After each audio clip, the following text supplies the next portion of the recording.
Hello, আসসালামু আলাইকুম সুপ্রিয় শিক্ষার্থী। ষান্মাসিক সামষ্টিক মূল্যায়ন 2024 বিষয় ইসলাম শিক্ষা, শ্রেণী হচ্ছে নবম। শিক্ষার্থীদের জন্য নির্দেশনা। সামাজিক সমস্যা বিশ্লেষণ করে ইসলামের বিধিবিধানের আলোকে সমাধান করি। দেখো কি বলছে এখানে, যে আমাদের দৈনন্দিন জীবনে আমাদের চারপাশের প্রতিনিয়ত বিভিন্ন সমস্যা বা চ্যালেঞ্জগুলো দেখতে পাই।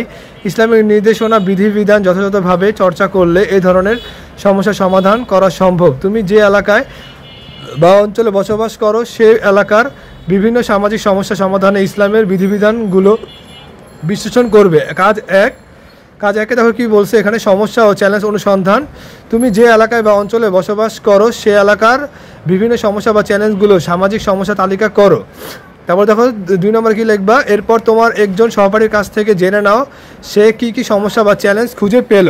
তারপর দেখো নমুনা ছক, আমি যা খুঁজে পেলাম, তার প্রথম বন্ধু যা খুঁজে পেল।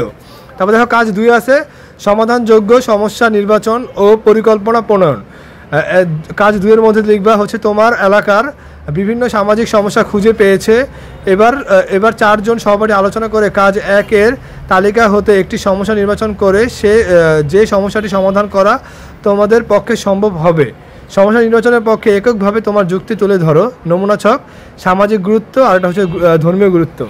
তারপর দেখো এরপর তোমার 4 জন সহপাঠী আলোচনা করে নির্বাচিত সমস্যাটি কীভাবে সমাধান করা যেতে পারে তার একটি পরিকল্পনা তৈরি করে উপস্থাপন করো। পরিকল্পনা, সমস্যা, চ্যালেঞ্জের নাম, সমস্যা চ্যালেঞ্জ সমাধানের উদ্দেশ্য, সময়, কার সহায়তা প্রয়োজন, স্ব দায়িত্ব বন্টন, ইসলামের বিধিবিধান ও নিশা চর্চা বা প্রয়োগ, নৈতিক ও মানবিক দায়িত্ব।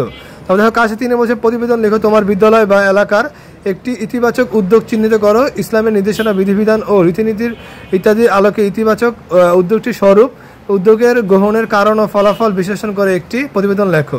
কাজ 5 দেখো রয়েছে